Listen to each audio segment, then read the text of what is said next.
That was the largest ballistic missile attack on U.S. forces in the history of war. None of us really should have survived. What makes that missile stand out? The heat signature is much different than the rest of them. Are these military records an acknowledgement that Iran's ballistic missile attack exposed U.S. service members to toxic agents? 100%. And it describes radiation, heavy metals. They absolutely are directly related to those ballistic missiles. Is there new evidence service members are getting sick? Yes. You're monitoring what may be thyroid cancer yourself. Correct. We're going to have another Agent Orange situation. 10 years down the road, these service members are going to be out and they're going to be dying. And the court dismissed the case. They said a death had to occur. Just to be clear, up until this administration, an attempted killing still opened the courthouse doors. Correct. So this is a change under the Biden-Harris administration. It is a change that happened in the past 2 years. Congress has got to step in and act. Both the courts and the executive branch have sided with Iran.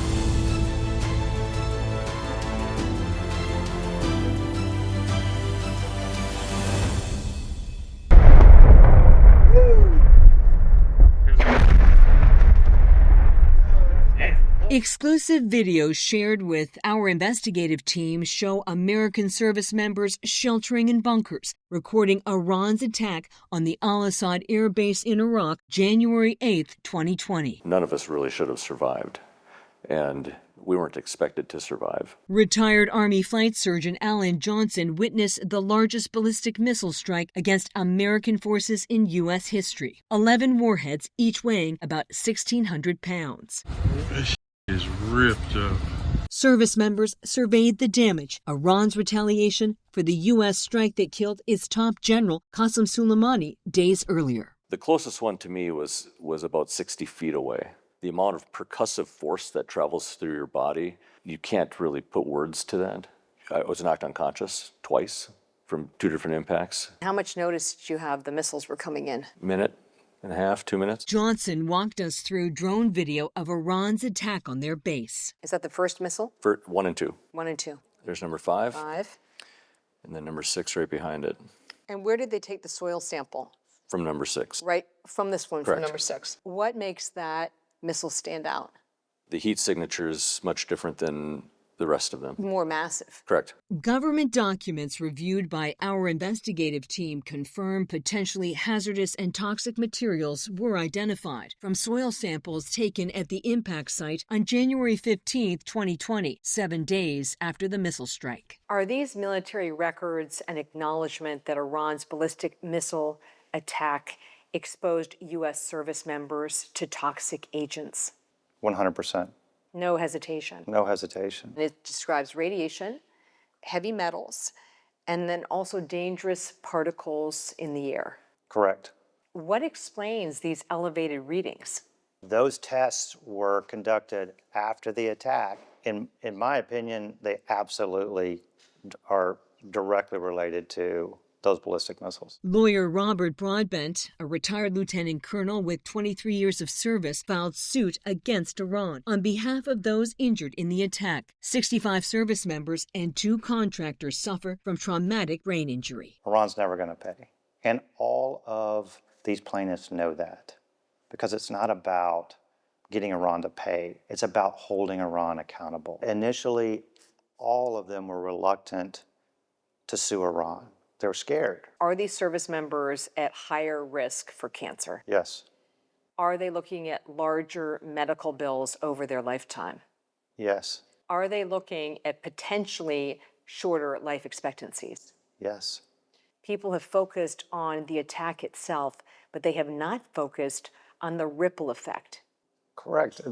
These service members were essentially forgotten immediately following the attack. As part of the lawsuit, drone operator Patrick Ben told the court, "I wore the same chemical-filled uniform for about a week as we cleaned the toxic waste with no proper protection gear. I could smell the sulfur and chemicals on my skin and clothing." After episodes of paralysis, Ben was diagnosed with thyroid disease. Is there new evidence service members are getting sick? Yes. How strong is that evidence? Very strong. And we're talking about soldiers who are, what, in their 20s? 20s, early 30s, otherwise healthy. And they believe that it's linked to the fallout from Iran's ballistic missile attack. Correct.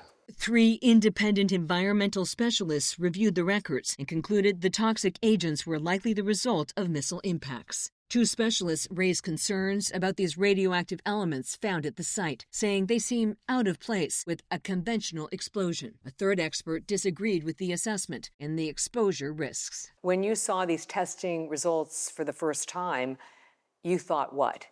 It caught me by surprise, that's for sure. And really, I didn't know what to think until I started researching that there were some potentially profoundly dangerous isotopes that we were dealing with. I do have some concerns for thyroid cancer myself. To be clear, you're monitoring what may be thyroid cancer yourself. Correct.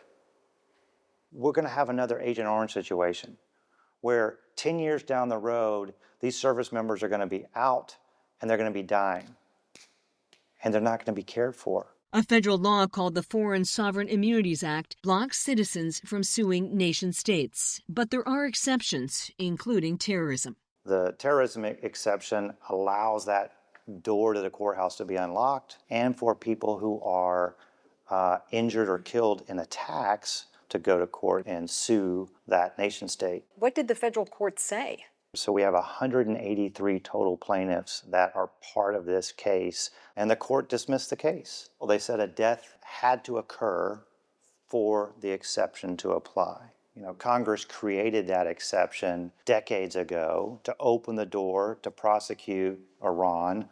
Attempts were included in the interpretation by the courts for 30 years. Just to be clear, up until this administration, an attempted killing still opened the courthouse doors. Correct. So this is a change under the Biden-Harris administration. It is a change that happened in the past 2 years. Broadbent's legal team told the court there was a death. Sergeant Jason Quiddequat was diagnosed with a traumatic brain injury and struggled to get help. The 22-year-old took his own life 21 months after Iran's historic attack. We had one of the preeminent traumatic brain injury experts in the nation look at his case, and his medical opinion was that Jason's death was directly related to the traumatic brain injury that he received in the attack. And the court said, you know what? That death doesn't count. When the court says no one died, does it minimize the severity of the attack? Yes.